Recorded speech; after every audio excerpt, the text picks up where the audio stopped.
আসসালামু আলাইকুম।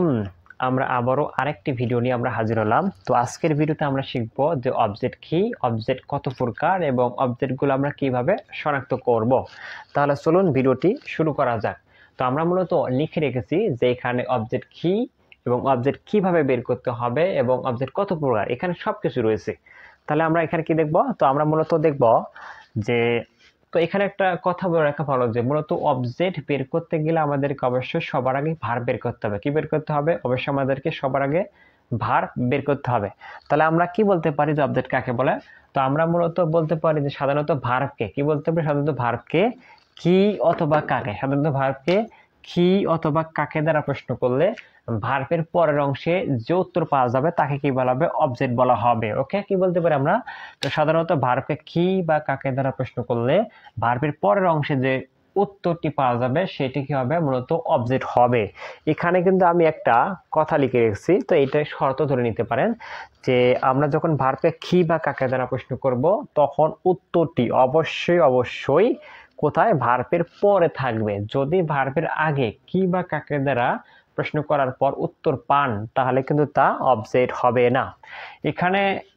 এখানে আবার লিখে রেখেছি যে সাধারণত আমরা যখন ভার্বকে কাকে দ্বারা প্রশ্ন করব তখন মূলত আমরা ব্যক্তিবাচক বা ইনডাইরেক্ট অবজেক্ট পাবো।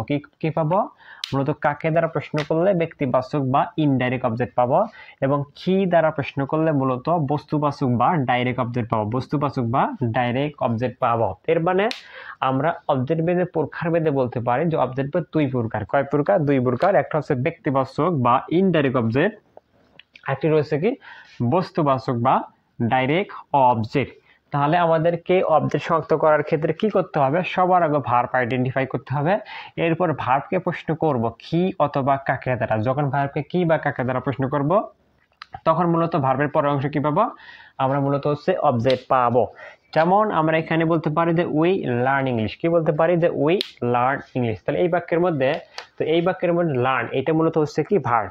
এই লার্নটা মূলত কি হবে? এখানে ভার্ব। আচ্ছা, যদি এখানে লার্নটা যদি হচ্ছে ভার্ব হয় তাহলে আমরা প্রশ্ন করবো যে উই লার্ন, আমরা শিখি। প্রশ্ন করো তো কি শিখি? আমরা ভার্বকে প্রশ্ন করবো যে কি শিখি, উত্তর কি আছে? ইংলিশ, অর্থাৎ ইংরেজি শিখি। তাহলে আমরা ভার্বকে কি দ্বারা প্রশ্ন করতেছি এবং উত্তরটা কি পাচ্ছি? ইংলিশ। এবং ইংলিশ উত্তরটা কোথায় পাচ্ছি? মূলত ভার্বের পরে পাচ্ছি। ওকে, যদি ভার্বের পরে কি দ্বারা প্রশ্ন করার পর উত্তর পাচ্ছি সেহেতু এইটাকে আমরা কি বলবো? এটাকে বলবো আমরা অবজেক্ট। একই রকম ভাবে কি বলা হচ্ছে? She told me a story, সে আমাকে একটা গল্প বলেছিল।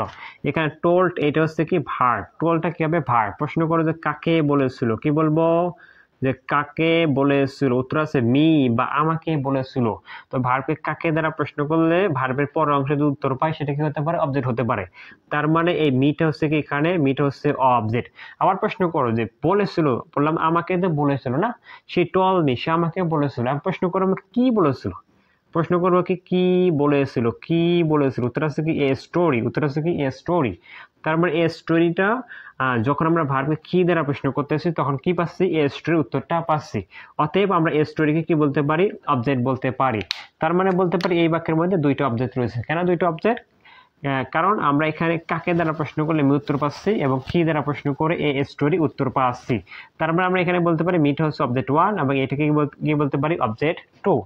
তাহলে এখানে আমরা বলেছিলাম যে কি দ্বারা প্রশ্ন করলে বস্তুবাচক অবজেক্ট বা ডাইরেক্ট অবজেক্ট পাওয়া যায় এবং কাকে দ্বারা প্রশ্ন করলে ব্যক্তিবাচক বা ইনডাইরেক্ট অবজেক্ট পাওয়া যায়।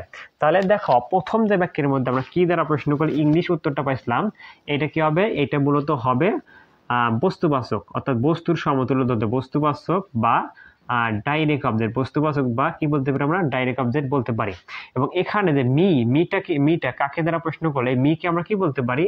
মিকে আমরা বলতে পারি ব্যক্তিবাচক। কি বলতে পারি আমরা? ব্যক্তিবাচক অবজেক্ট। কি বলতে পারি? ব্যক্তিবাচক অবজেক্ট বা ইনডাইরেক্ট অবজেক্ট। কেন এটা ব্যক্তিবাচক অবজেক্ট? কারণ কাকে দ্বারা প্রশ্ন করলে মূলত ব্যক্তিবাচক অবজেক্ট পাওয়া যায়। এবং এই স্টোরিটা আবার কি হবে? এই স্টোরিটা কিন্তু আবার হবে কি ডাইরেক্ট বা বস্তুবাচক অবজেক্ট। এবার সর্বশেষ যে উদাহরণটা এখানে রয়েছে যে my father gave me a laptop. My father gave me a laptop, অর্থাৎ আমার বাবা আমাকে একটা কি দিয়েছিল? ল্যাপটপ দিয়েছিল। এখানে গ্যাপ হচ্ছে কি ভার্ব, গ্যাপটা হচ্ছে কি ভার্ব। আমরা এই ভার্বকে প্রশ্ন করো যে গ্যাপ দিয়েছিল, প্রশ্ন করবো কি যে কি দিয়ে, কাকে দিয়েছিল। প্রশ্ন করবো কি কাকে দিয়েছিল। ওকে, প্রশ্ন করবো কি কাকে দিয়েছিল, উত্তর কি আছে? মি, মানে আমাকে দিয়েছিল। তার মানে এখানে কি হবে? এটা হবে অবজেক্ট। আবার প্রশ্ন করবো যে কি দিয়েছিল, প্রশ্ন করলো কি দিয়েছিল, উত্তর কি আছে? A laptop. তাহলে এই ল্যাপটপটা কি হতে পারে? এটাও অবজেক্ট